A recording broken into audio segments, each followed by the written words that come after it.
I am Sophia Harrison, 32 years old. Imagine flying 12 hours through 3 delays, carrying your father's favorite $400 bourbon as a surprise, only to overhear your mother plotting to steal your $3.2 million inheritance. The betrayal cut deeper because I'd just signed the biggest contract of my career, one that would soon expose their greed to 500 of Boston's most influential people. My mother thought I was a failure who needed to be handled. My sister laughed about taking Grandma's house guilt-free. They had no idea that in exactly 14 days, their entire social circle would witness the truth at the Boston Literary Awards. Before I share how karma served them a 5-course meal of humiliation, please take a moment to like and subscribe, but only if you genuinely enjoy stories about family betrayal and poetic justice. I'd love to know where you're watching from and what time it is in your corner of the world. Now let me tell you about the night that changed everything. The Harrison family weekend had been a tradition for 23 years. Every November, 50 members of our extended family would descend upon Boston's Fairmont Copley Plaza for 3 days of orchestrated bonding. My mother, Victoria Harrison, treated it like her personal society debut, ensuring every detail reflected the family's supposed prominence. The marble lobby would echo with air kisses and calculated compliments, while bellhops wheeled in Louis Vuitton luggage and garment bags from Neiman Marcus.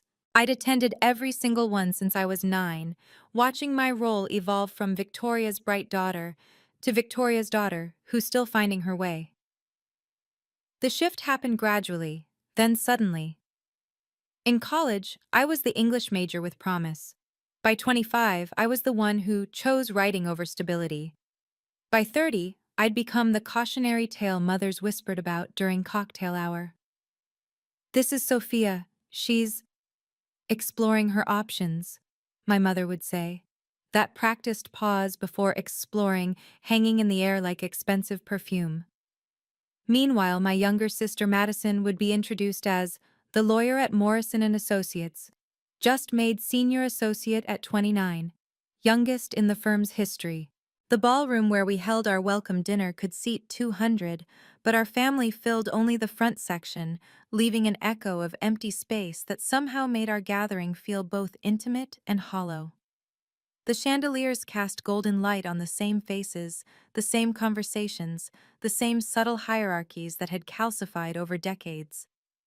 Uncle Richard still dominated the head table with his real estate war stories. Aunt Margaret still clutched her pearls while gossiping about whoever wasn't in the room. And I still sat at the same spot at the same table, nursing the same glass of Chablis, wondering why I kept coming back. Last year's dinner crystallized exactly where I stood in the family hierarchy.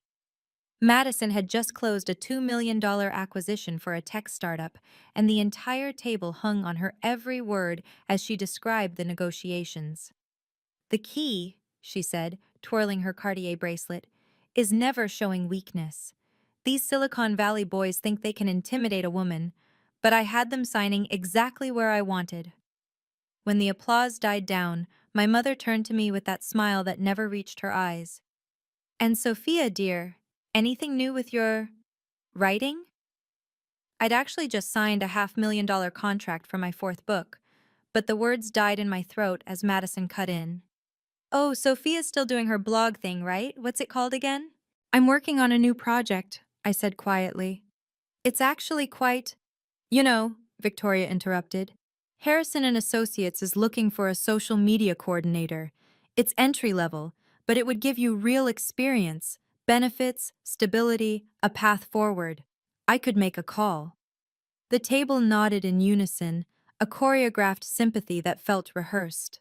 "Writing is a wonderful hobby," Aunt Margaret chimed in, "but you need a real career, sweetheart. You're not getting any younger." I smiled, nodded, and swallowed the truth along with my wine. S.H. Montgomery's latest book had spent 6 weeks on the New York Times bestseller list, but Sophia Harrison was still the family failure who needed career advice from people who hadn't read a book since college. The irony tasted bitter, but I'd learned to acquire the taste. What they didn't know was that Sterling Publishing had been courting me for months, and I was about to sign the deal that would change everything. 6 months before that family weekend, I'd been sitting in my Cambridge apartment when the email arrived that would reshape my entire life. James Sterling himself, CEO of Sterling Publishing House, had written personally, "Ms. Harrison, or should I say Ms. Montgomery, we need to discuss your future. What you've built deserves an empire, not just books." The meeting that followed took place in a private room at the Boston Harbor Hotel. Sterling had laid out terms that made my hands shake. $8.5 million over 5 years, guaranteed marketing budget of $2 million, first look film rights with Paramount Pictures. There was only one unusual clause. My identity would remain secret until the Boston Literary Awards in November, where the reveal would be orchestrated for maximum impact. "Mystery sells," Sterling had explained. S.H. Montgomery is the biggest enigma in publishing. When we reveal you, it needs to be an event. The Literary Awards is perfect. 500 attendees, full media coverage, and— he'd smiled. "Your mother is on the Fairmont's board, isn't she? She'll have a front row seat." I'd chosen the pseudonym carefully. S.H. for Sophia Harrison. Hidden in plain sight. Montgomery was my grandmother's maiden name, a woman who'd written poetry in secret while raising 3 children in the 1960s. She'd left me her house and her journals, pages filled with dreams deferred but never destroyed. The contract included a $2 million penalty for breaking the confidentiality clause before the reveal date. It seemed excessive then, but Sterling insisted. "This isn't just about books anymore, Sophia. This is about creating a moment that the literary world won't forget." Looking back, I think part of me knew even then that the reveal would be about more than just my career. But that night at the Fairmont, everything would shift into focus. My grandmother Eleanor's house stood on Beacon Hill like a Victorian time capsule, all original crown molding and hand-carved banisters that whispered stories with every creak. The latest assessment had valued it at $3.2 million, though its worth to me couldn't be measured in numbers. This was where I'd written my first story at age 7, curled up in the window seat overlooking the Charles River, where grandmother would serve me Earl Grey in china cups and say, "Words are power, Sophia. Never let anyone tell you otherwise." She'd passed 2 years ago, leaving the house equally to her 3 granddaughters in her will. Madison had immediately suggested selling, calculating her share down to the penny. Our cousin Jennifer, living in Seattle, had agreed. She needed the money for her startup. But I'd refused, offering to buy them out over time once my writing took off. They'd laughed. Madison actually laughed. "With what money?" she'd said. "Your Medium articles? Sophia, be realistic." The house had remained in limbo since then, a trust maintaining it while we 3 granddaughters remained at an impasse. But I'd noticed my mother and Madison growing increasingly agitated about it lately. Victoria's real estate company, Harrison Developments, had been hemorrhaging money since a waterfront project went belly up. 3 investors had pulled out, lawsuits were pending, and rumors suggested they were $800,000 in debt. Madison, meanwhile, had been living far beyond her means, trying to keep up with the other partners at her firm. The Hermès bags, the weekend trips to the vineyard, the new Tesla, it all added up. I'd overheard her on a call last month, voice tight with panic, negotiating a payment extension on her credit cards. Grandmother's house had become their potential lifeline. They just needed me out of the way. The waterfront at Harrison Bay was supposed to be my mother's crowning achievement. 40 luxury condos with harbor views, marketed to Boston's new tech money. She'd leveraged everything: the company's assets, her reputation, even borrowed against her own properties. The architectural models had dominated her office, tiny perfect people living tiny perfect lives in buildings that would never be completed. The project collapsed in September when environmental surveys revealed contamination from an old shipping facility. Cleanup alone would cost $2 million. The investors fled like rats from a sinking ship, and Victoria was left holding contracts she couldn't fulfill and debts she couldn't pay. $800,000 to be exact, due by month's end, or Harrison Developments would face bankruptcy. Madison's situation was equally desperate. though she hid it better. 300,000 in debt from trying to project success she hadn't earned yet. I'd seen the receipts she'd tried to write off as business expenses: designer clothes for client meetings, first-class flights for networking, a $40,000 watch because perception is everything in law. My father, Robert, had tried to intervene, suggesting they downsize, regroup, maybe even ask for help. But Victoria had shut him down with surgical precision. Harrison women don't retreat, Robert. We advance. The family weekend invitation this year had felt different, more urgent. The gold embossed cards sent out 2 months early, the repeated follow-ups to ensure attendance, the agenda that included a family financial planning session on Saturday afternoon. I should have seen it coming. Desperation makes people predictable, and my mother had never been more desperate than she was that November. But I'd wanted to surprise them.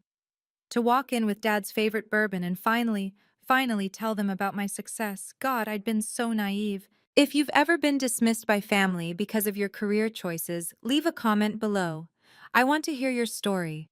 And if you're curious about what happens next, don't forget to subscribe so you won't miss the dramatic climax of this tale. I stood outside the presidential suite, holding the bottle of Pappy Van Winkle 23 year, my father's favorite bourbon that had cost me $400 and a favor from a collector in Cambridge. The hallway was empty, lit by sconces that threw shadows like reaching fingers across the burgundy carpet. Through the door, I could hear voices, my mother's crystalline tone cutting through the murmur of conversation. If she just signed it away, that inheritance could clear our debts. My hand froze on the door handle. Madison's laugh followed, bright and cruel. Or we could finally take Grandma's house guilt-free. She's never going to amount to anything anyway. The paperwork is ready, Victoria continued. Jonathan drew it up pro bono. He owes me for the Riverside deal. A simple quitclaim deed. She signs over her portion of the inheritance to cover family obligations. We frame it as helping the family legacy. And if she refuses? Madison asked. She won't. Sophia has always been weak. We'll apply pressure during the weekend, let the entire family know she's the only thing standing between us and stability. Guilt is a powerful motivator, especially for someone so desperate for approval. Uncle Richard's already on board, Madison added. He thinks Sophia's being selfish, sitting on prime real estate while the family business struggles. My mother's heels clicked against the floor. She was pacing, planning. Saturday's family meeting. We'll present it as a generous offer. She keeps living in her little apartment, pursuing her little dreams, and we handle the burden of the estate. Everyone wins. She's so pathetic, Madison said. 32 and still pretending she's going to make it as a writer. At least this way, Grandma's house goes to someone who can actually do something with it. I set the bourbon bottle on the floor and walked away. I should have left immediately, but something made me duck into an alcove near the service elevator. The suite door opened, and Madison stepped into the hallway, phone pressed to her ear. Yes, by November 30th, she was saying. The bank won't extend again. I know, but after this weekend, I'll have the funds. A pause. My sister? Please, she'll cave the moment Mom applies pressure. She always does. Victoria emerged behind her, typing on her phone. Jonathan, confirm you'll be available Sunday morning for the signing. Yes, bring 3 copies. She looked up at Madison. Your father doesn't know about this. Dad's been useless lately, Madison replied. All he does is suggest we live within our means, as if that's an option anymore. Your father lacks vision, Victoria said coldly. He's never understood that maintaining status requires risk. The waterfront project would have worked if those environmental zealots hadn't. She stopped herself. No matter. After this weekend, we'll have the capital to recover. They walked past my hiding spot, close enough that I could smell Victoria's signature Chanel perfume. Madison was scrolling through her phone, showing Victoria something. Look, she posted another one of her writing motivation quotes on Instagram. Success is the best revenge. God, she's so cringy. Let her have her little mantras, Victoria said. By Sunday night, she'll have signed everything over, and we can finally stop pretending her writing hobby matters. The family meeting is at 2 o'clock. I've arranged for everyone to be there, all 50 of them. Public pressure is remarkably effective. They disappeared around the corner, their laughter echoing off the walls. I stood there for a full minute, processing what I'd heard. Then I pulled out my phone and did something I should have done years ago. I chose myself. The Uber driver didn't ask questions when I slid into the back seat at 11:47 p.m., still in my cocktail dress and heels. Logan Airport, please. International Terminal. As Boston blurred past the window, I pulled up the airline app. There was a red-eye to Miami leaving at 2:15 a.m., connecting to Costa Rica. I booked it without hesitation, then turned off my phone completely. No tracking, no Find My iPhone, no last-minute guilt texts to pull me back. The bottle of Pappy Van Winkle sat in the hallway outside the presidential suite, a $400 goodbye that they'd probably never understand. Or maybe they would. Victoria appreciated expensive gestures, even if she never appreciated me. At the airport, I bought a change of clothes from the overpriced travel shop: yoga pants, a Boston University sweatshirt, sneakers. In the bathroom, I transformed from Sophia Harrison, family disappointment, to just another traveler escaping winter. The cocktail dress went in the trash. While waiting at the gate, I opened my laptop and pulled up the email from Eleanor Whitmore, chair of the Boston Literary Awards. We're thrilled to confirm S.H. Montgomery as our author of the year. The reveal will be spectacular, the literary event of the season. 2 weeks. I had 2 weeks to disappear, to let them stew in their own panic, to prepare for the moment when their entire social world would discover exactly who they'd been dismissing all these years. I typed a quick email to James Sterling. Small change of plans. I'll be working remotely until the awards. The reveal is still on. His response came immediately, despite the late hour. Whatever you need, Sophia. This is your moment. As the plane lifted off, Boston shrinking to a cluster of lights below, I felt something I hadn't experienced in years: freedom. The villa in Tamarindo, Costa Rica, overlooked the Pacific with floor-to-ceiling windows that made the ocean feel like an extension of the living room. I'd rented it for 2 weeks, using the S.H. Montgomery corporate card, a perk of being Sterling Publishing's most valuable asset. As I set up my laptop on the terrace, the numbers still felt surreal. The Montgomery Chronicles had sold over 2 million copies globally. Book 1 alone had been translated into 37 languages. The audiobook rights had gone for 6 figures. Foreign markets were begging for more. My anonymous Twitter account, where I posted writing advice as S.H. Montgomery, had 300,000 followers hanging on every word. The new contract with Sterling was even more staggering: 8.5 million over 5 years, plus bonuses tied to sales milestones I'd already been hitting. The movie rights negotiation with Paramount was in final stages: 3 million upfront, with points on the back end if the franchise took off. James Sterling had sent me a screenshot of my Amazon rankings that morning. All 5 Montgomery Chronicles books were in the top 100, with Book 3 sitting at number 1 for the 42nd consecutive week. You realize, his email read, you're outselling Stephen King right now? The irony was delicious. Madison had mocked my little blog, while my books earned more in a month than she made in a year. Victoria claimed I needed a real career, while my corporation, Montgomery Enterprises LLC, had just hired its 5th employee to manage licensing deals. But the best part? The mystery. S.H. Montgomery was publishing's biggest enigma. Theories ranged from a retired CIA agent to a tech billionaire's wife. BookTube channels devoted entire episodes to analyzing my writing style for clues. No one suspected the family disappointment sipping wine in Costa Rica.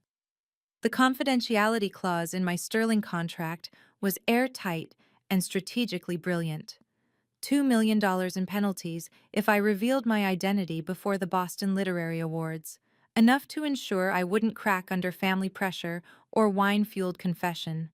But more importantly, it gave James Sterling complete control over the reveal narrative. Think of it as a product launch, he'd explained during our last meeting. Apple doesn't leak the iPhone specs months early. They control the moment, the message, the impact. S.H. Montgomery's reveal needs to be an event that reshapes the literary landscape. The Boston Literary Awards was perfect for multiple reasons. 500 attendees, including publishers, agents, critics, and Boston's cultural elite. Full media coverage from the Boston Globe, Publishers Weekly, and NPR. Live streaming to thousands of viewers. And the delicious detail that made it all worthwhile. The event was held at the Fairmont Copley Plaza, where Victoria served on the board and would be required to attend by protocol. She'd already been bragging about it for months, telling everyone how she'd be sitting at the VIP table, rubbing shoulders with literary giants. She had no idea she'd be watching her dismissed daughter accept the industry's highest honor. James had orchestrated every detail. The announcement would come during the main ceremony, after dinner when everyone was relaxed but before they were drunk. Eleanor Whitmore would read the achievement list. The screens would display S.H. Montgomery's book covers, and then the reveal. My photo, my real name, my moment. Your mother's reaction will be priceless, James had chuckled. Make sure someone's recording. I'd laughed then. But now, staring at the ocean from my Costa Rica refuge, I realized this wasn't about humiliating her. It was about finally being seen for who I really was. The guest list for the Boston Literary Awards read like a who's who of American letters.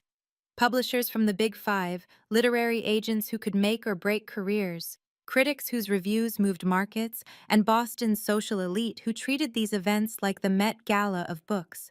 500 people who mattered, all in one room. Victoria had forwarded me the seating chart weeks ago, back when she still thought I'd be her plus one, sitting quietly at table 12 while she networked.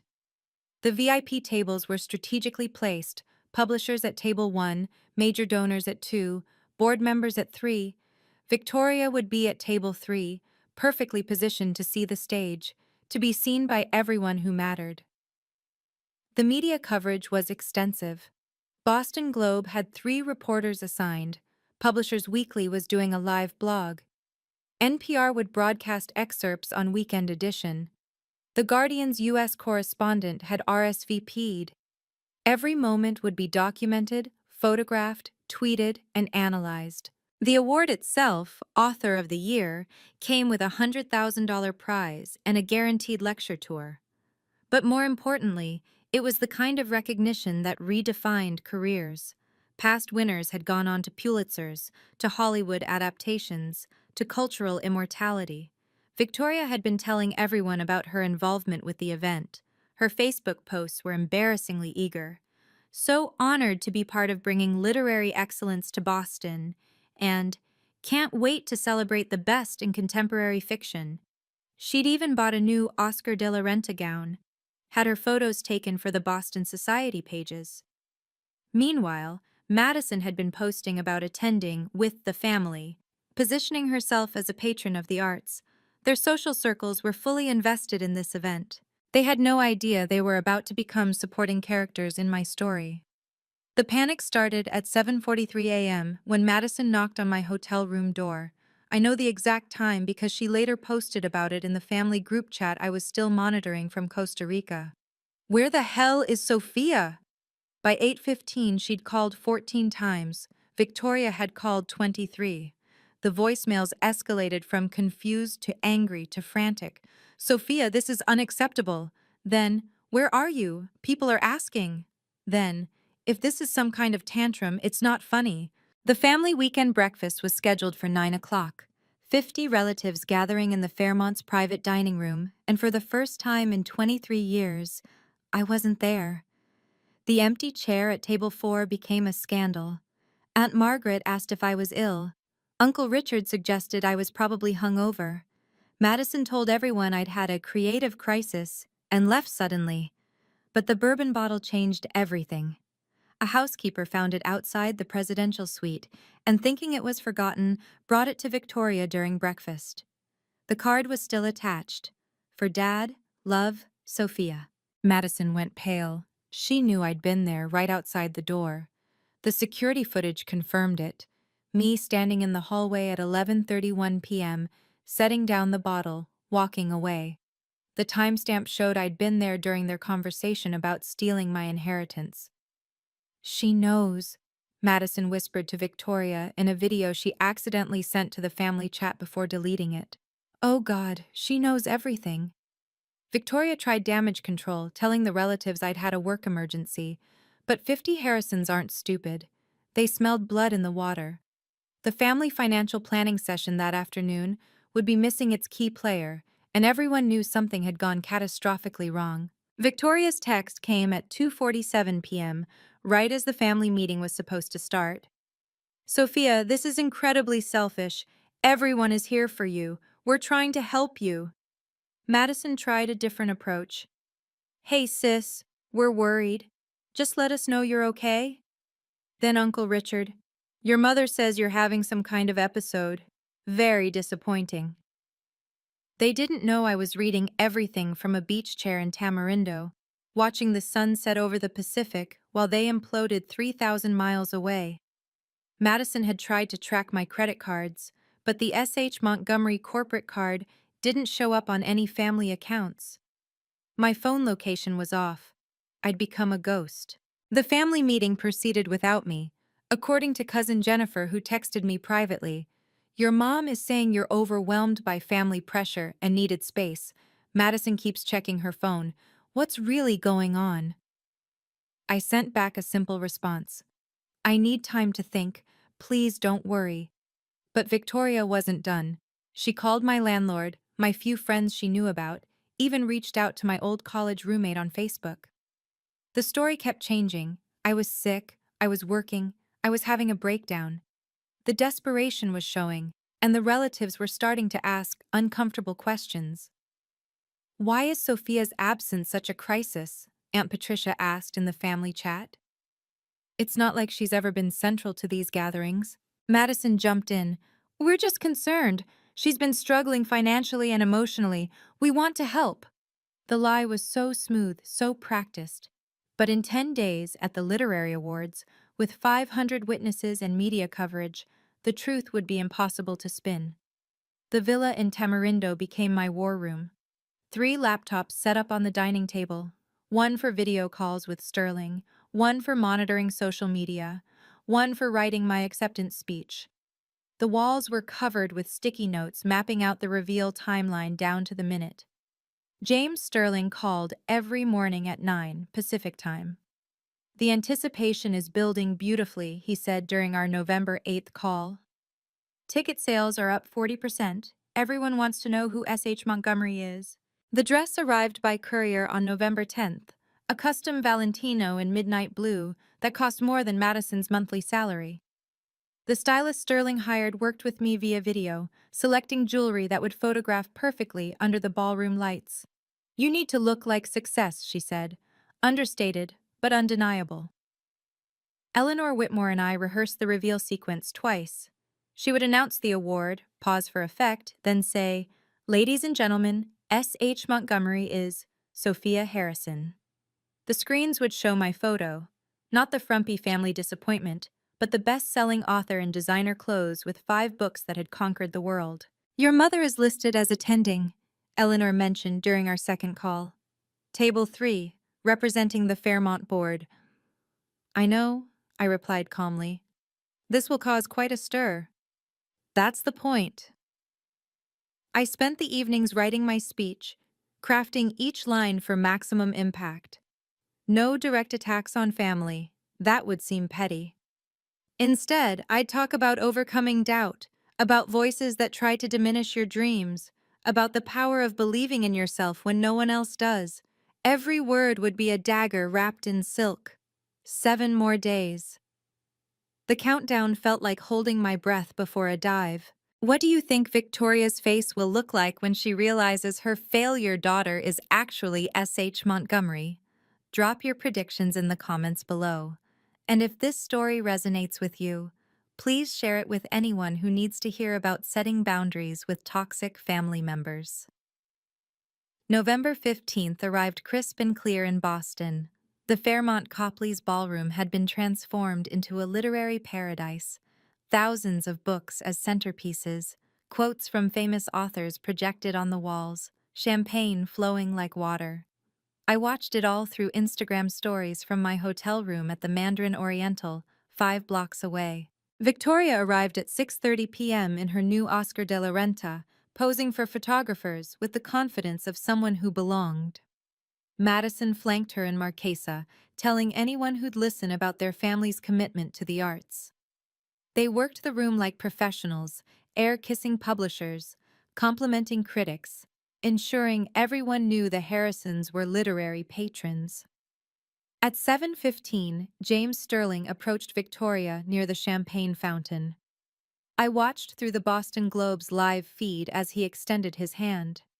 "Mrs. Harrison, I'm James Sterling. I believe your daughter Sophia will be joining us tonight?" Victoria's smile flickered for just a moment. "I'm afraid Sophia couldn't make it. Prior commitments." "That's impossible," Sterling said, loud enough for others to hear. "She's our honoree." "I think there's been a mistake," Victoria said. "Sophia isn't involved in publishing." Sterling's confusion seemed genuine. He was an excellent actor. "Mrs. Harrison, Sophia is receiving our highest honor tonight. Surely you knew." Madison had overheard and rushed over, her champagne sloshing. "What do you mean, honoree?" "The Author of the Year award. Your sister is S.H. Montgomery." The look on their faces was priceless. Victoria's mouth opened and closed like a fish gasping for air. Madison's champagne glass slipped, saved only by a passing waiter's quick reflexes. The people around them had stopped talking, sensing drama unfolding. That's not possible," Victoria whispered. Victoria recovered with the speed of someone who'd spent decades managing her image. "Mr. Sterling, there must be some confusion. My daughter Sophia is a freelance writer. She does blog posts, small projects.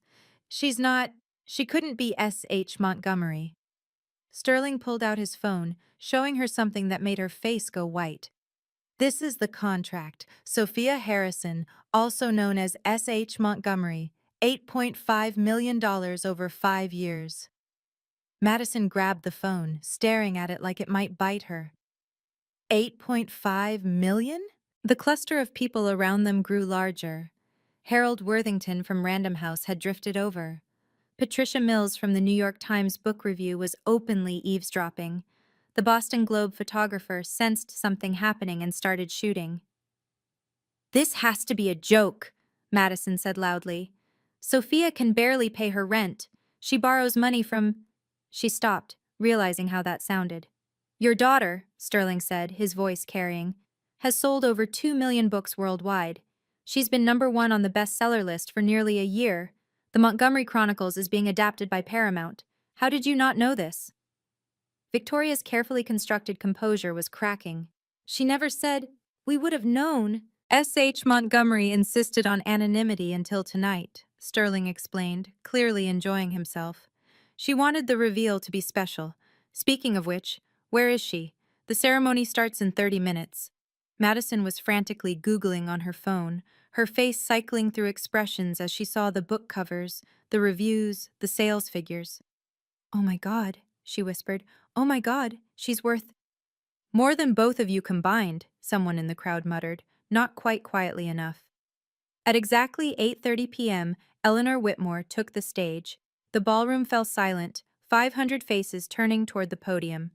Victoria and Madison had been ushered to their table, still visibly shaken, surrounded by board members who kept shooting them curious glances. "Ladies and gentlemen," Eleanor began, "tonight we honor excellence in contemporary fiction. Our Author of the Year award goes to someone who has redefined what it means to capture the human experience on the page." The screens around the ballroom lit up with book covers, the Montgomery Chronicles in all their glory. Gasps rippled through the audience. Everyone knew these books. S.H. Montgomery has maintained complete anonymity while achieving unprecedented success, Eleanor continued. 2 million copies sold, 37 languages, a publishing phenomenon who has chosen tonight, in front of you all, to finally reveal their identity. The ballroom doors opened.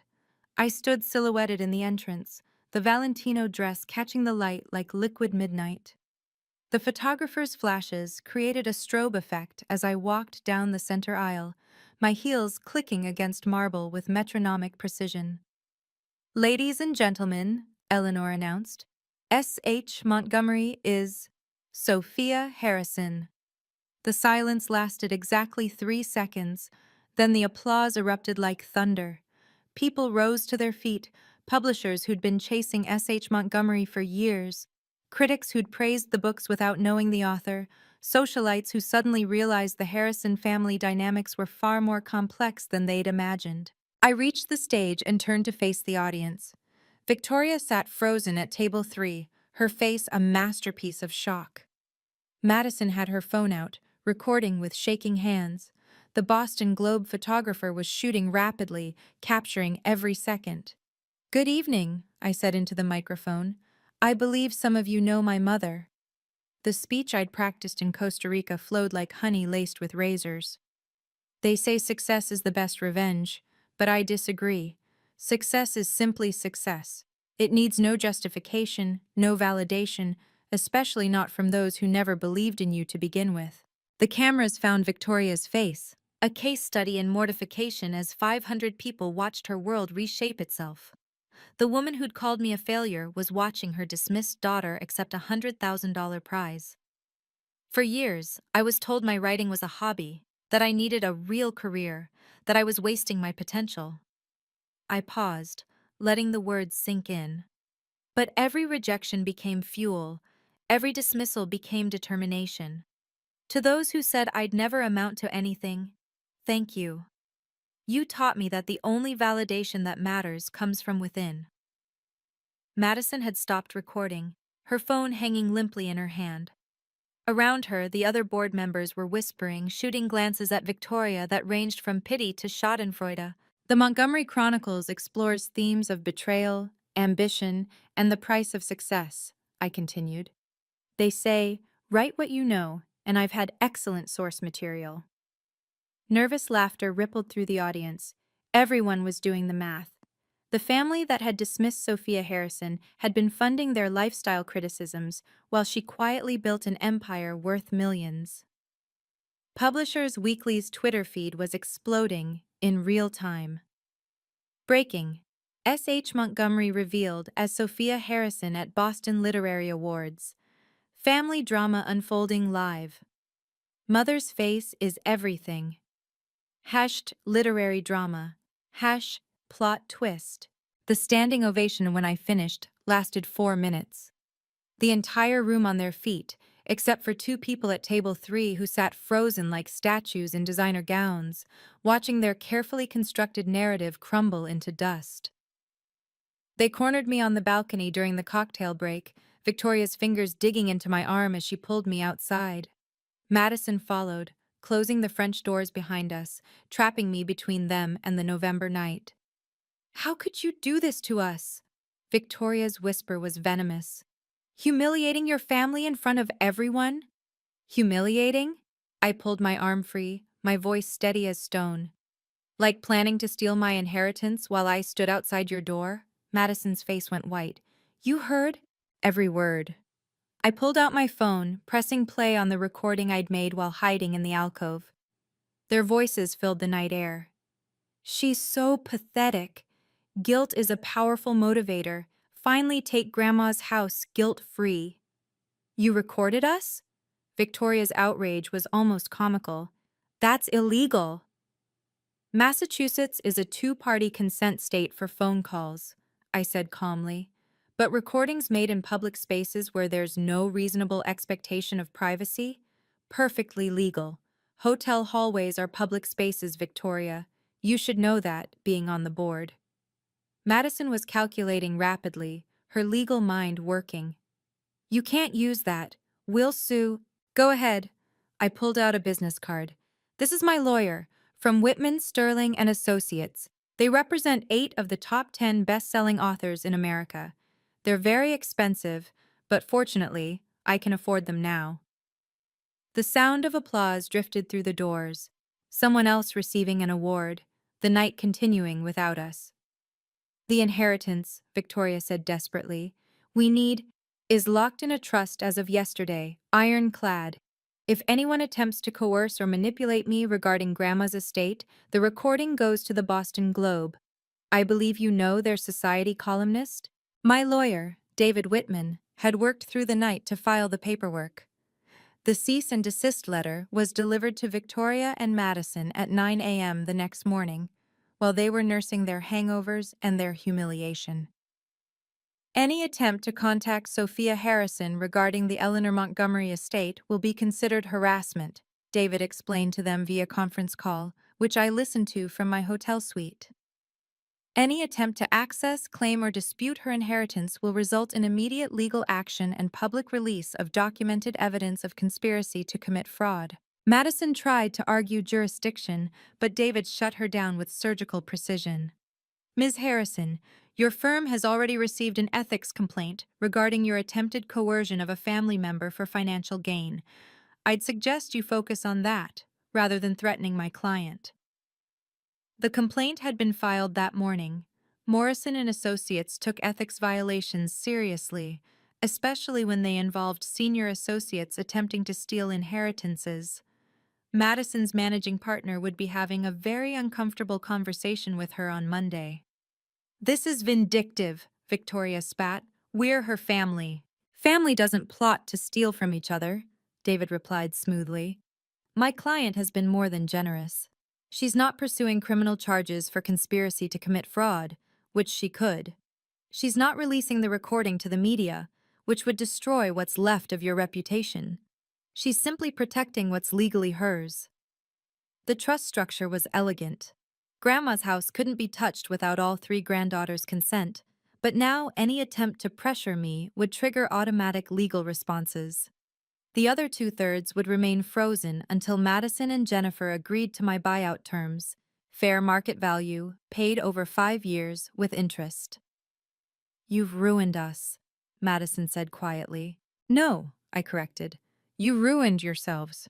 I just refuse to be your collateral damage. The rest of the gala became a receiving line of congratulations and barely concealed curiosity. Every publisher in the room wanted to talk to me. Every critic wanted an exclusive. Every socialite wanted to understand how Victoria Harrison's failure daughter had fooled them all. Sophia, Harold Worthington from Random House appeared with champagne. That was quite an entrance.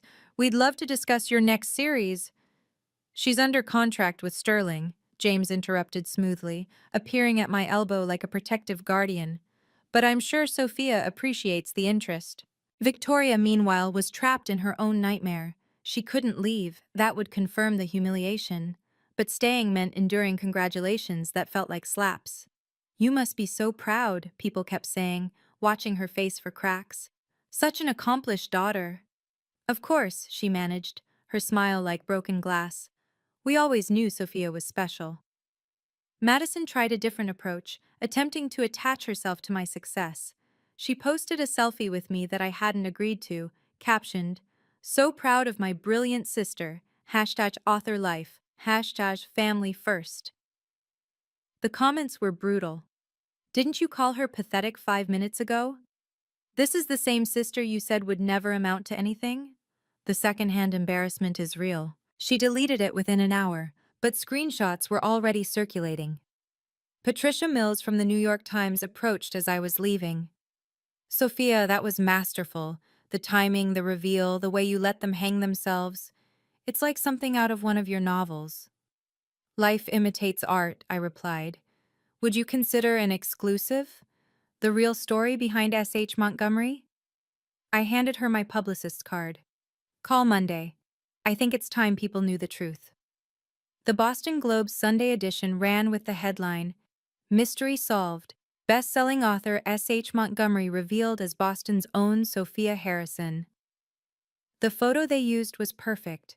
Me at the podium, confident and composed, with Victoria visible in the background, her face a study in shock. By Monday, the story had gone national. Publishers Weekly ran a feature, "The S.H. Montgomery Reveal, a Publishing Phenomenon, Steps into the Light." The article mentioned the $8.5 million deal, the Paramount adaptation, the 2 million copies sold. It also, somewhat gleefully, noted the visible surprise of the author's family. The real damage came from social media. Twitter dissected every moment, creating memes from Victoria's expression. The face you make when your failure daughter is worth $8.5 million became a viral sensation. Madison's deleted selfie resurfaced endlessly, each repost adding to her humiliation. Book sales spiked 400% in 48 hours. The Montgomery Chronicles dominated Amazon's top 5 slots. Barnes& Noble reported selling out nationwide. The revelation had done exactly what James Sterling predicted, turned a best-selling series into a cultural phenomenon. But the most devastating blow came from the Boston Society pages. The columnist, who'd been at the Gala, wrote a scathing piece about the danger of underestimating our children and the hubris of Boston's elite. Without naming Victoria directly, everyone knew who she meant. The article ended with, "Perhaps some mothers should spend less time managing boards and more time knowing their daughters." Victoria's phone rang constantly. Reporters wanting comments, board members concerned about the optics, society friends suddenly too busy to lunch. The Harrison family name, which she'd spent decades building, had become synonymous with the ultimate parental failure, not recognizing your own child's extraordinary success. The professional consequences came swift and merciless.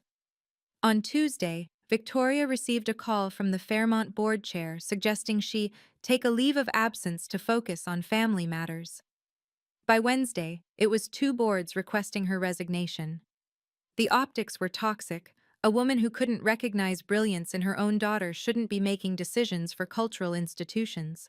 Madison's situation at Morrison and Associates deteriorated rapidly. The ethics review found she'd used firm resources to research inheritance law for personal gain. The attempted coercion of a family member reflected poorly on the firm's reputation. By Thursday, she'd been demoted from senior to junior associate. Her office moved from the corner suite to a windowless cube on the 3rd floor. "They're making an example of me," she sobbed over the phone to Jennifer, who immediately called me. "This isn't fair." The family business audit, triggered by the publicity, revealed more than just the $800,000 debt. There were questionable transfers, inflated invoices, a pattern of financial manipulation that suggested the waterfront disaster was just the tip of the iceberg. Harrison Developments faced bankruptcy by month's end. Extended family members who'd always deferred to Victoria began distancing themselves. Uncle Richard, who'd been ready to pressure me about the inheritance, suddenly remembered a long-planned trip to Florida. Aunt Margaret stopped returning Victoria's calls. The family WhatsApp group, usually buzzing with activity, went silent. Robert, my father, finally found his voice. He moved out of the family home and into a downtown apartment. "I should have stood up for you years ago," he told me over coffee. "I let her convince me you were struggling when you were actually soaring." The empire Victoria had built on perception and status crumbled in less than a week. While my family's world imploded, mine expanded exponentially. The Paramount deal closed at $3 million upfront, with guaranteed sequels if the first film hit certain benchmarks. The studio fast-tracked production, wanting to capitalize on the publicity tsunami. Harvard called on Wednesday, inviting me to speak at their spring lecture series on resilience in the face of familial doubt. MIT wanted me for their entrepreneurship program. Apparently, building a multi-million-dollar brand while being actively undermined by family was a case study worth examining. The deed to Grandma's house was officially transferred to my sole ownership after Madison and Jennifer accepted my buyout terms. I stood in the Victorians' library, where I'd written my first story, and felt her presence. "Words are power, Sophia," she'd said. She was right. I closed on a New York penthouse the following week. Central Park views, a library with floor-to-ceiling windows, space to write the next 10 books. But I kept my Cambridge apartment too, a reminder of where I'd been when everyone thought I was nothing. Sterling Publishing announced my next series at a press conference that made international news. The advance was rumored to be $12 million, though we kept the actual figure private. The theme? Family betrayal and redemption. "Write what you know," I told the reporters with a smile that had edges. My anonymous Twitter account, revealed now as mine, gained 1 million followers in 3 days. Young writers flooded my DMs with stories of their own family doubts, their own struggles for validation. I started a foundation, the Eleanor Montgomery Fund, to support emerging writers whose families didn't believe in their dreams. Success isn't revenge, I posted. Success is freedom. Freedom from others' opinions, their limitations, their small definitions of what you can be. 2 weeks after the gala, my phone rang at 11 p.m. Madison's name on the screen made me hesitate before answering. Sophia? Her voice was thick with tears. Please don't hang up. I stayed silent, letting her fill the space. I'm sorry. God, I'm so sorry. I was jealous and stupid and cruel. Mom got in my head, made me believe you were the problem when really I was terrified of failing. You tried to steal my inheritance, Madison. I know. I was drowning in debt, trying to keep up with the other partners, buying things I couldn't afford to look successful.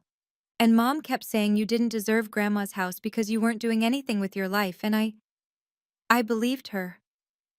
She was sobbing now, ugly crying that sounded real for once. I lost everything. My position, my reputation, my fiancé. Did you know Thomas left? Said he couldn't be with someone who would betray their own sister. Mom won't help. She's too busy trying to save herself. Dad won't talk to me. I have $300,000 in debt and no way to pay it. What do you want from me, Madison?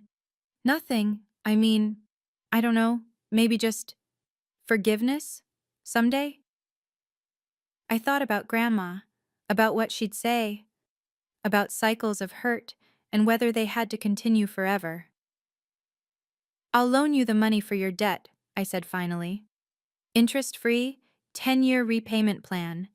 But there are conditions. Therapy, twice a week, financial counseling. And you never, ever speak about my business publicly again. Sophia, Forgiveness will take time, Madison. Trust will take longer. But everyone deserves a chance to rebuild. She was quiet for a moment. Thank you. Don't thank me yet.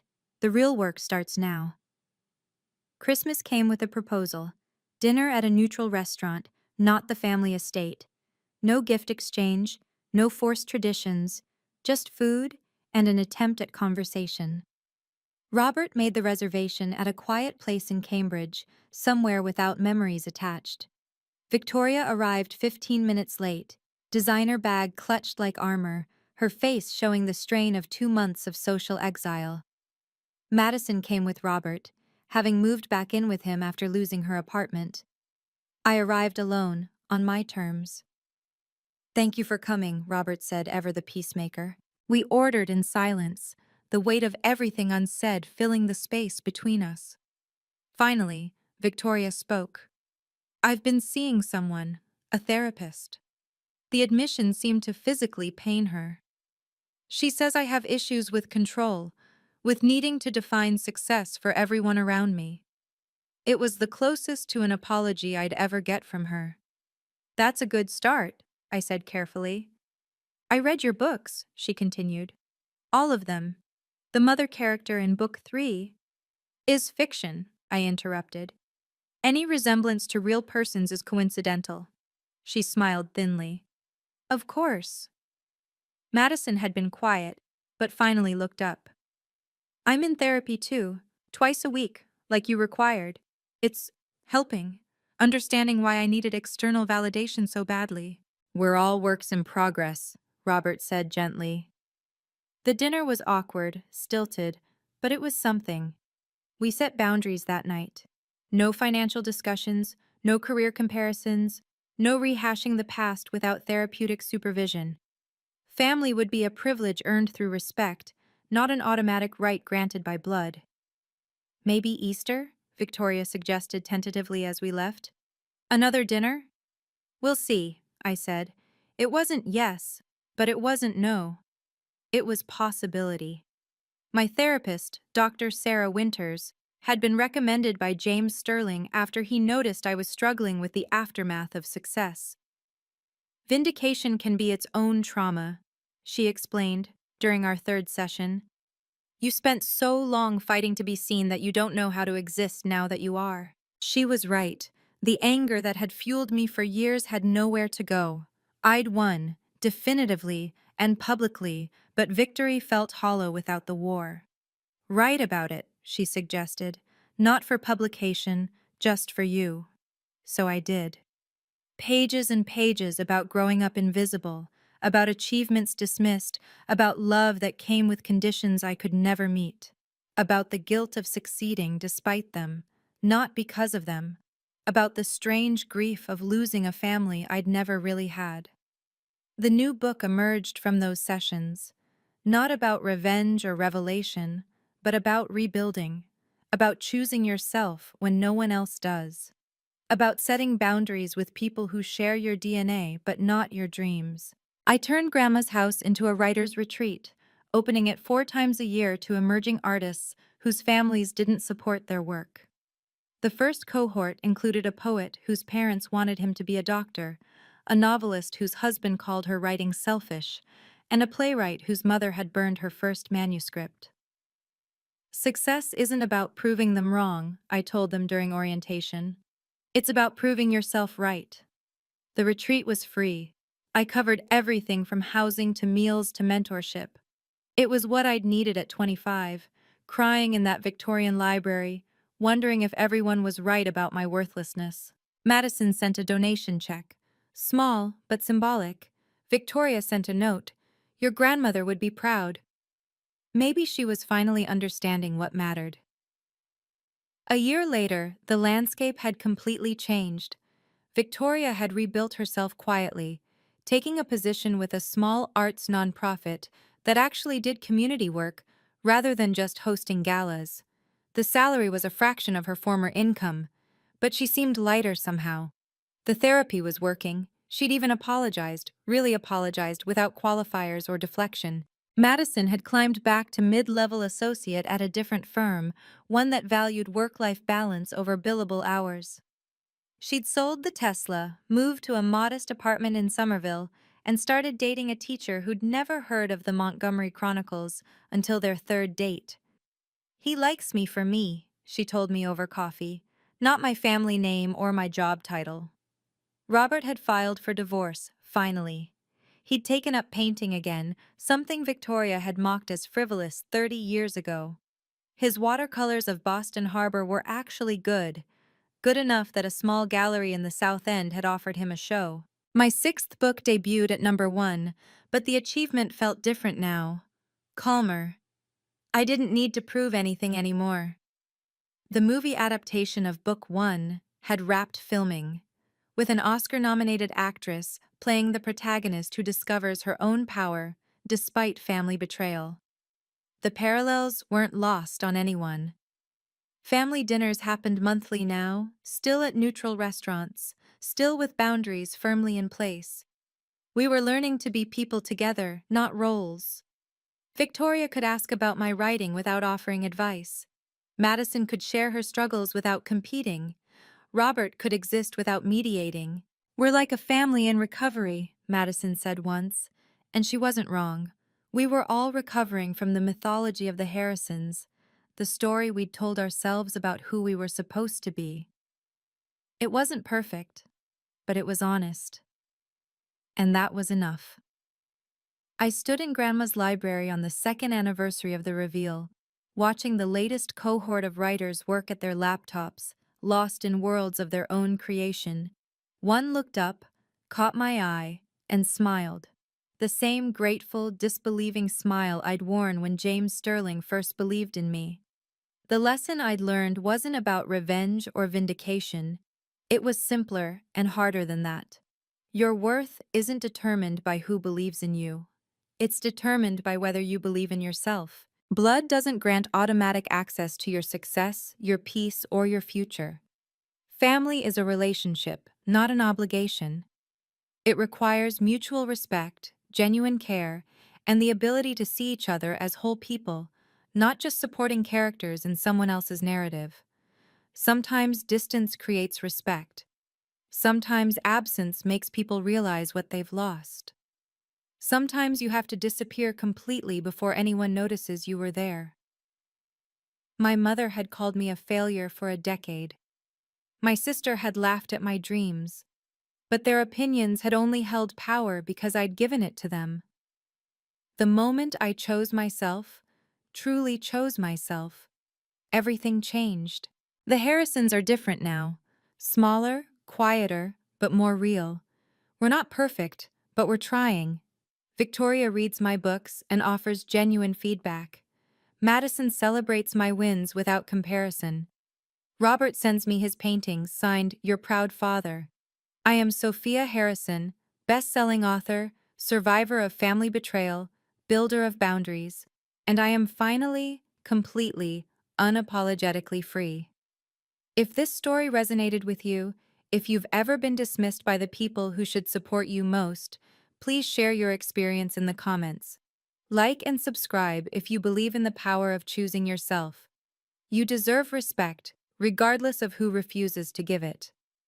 Until next time, remember, your success is the best response to their doubt.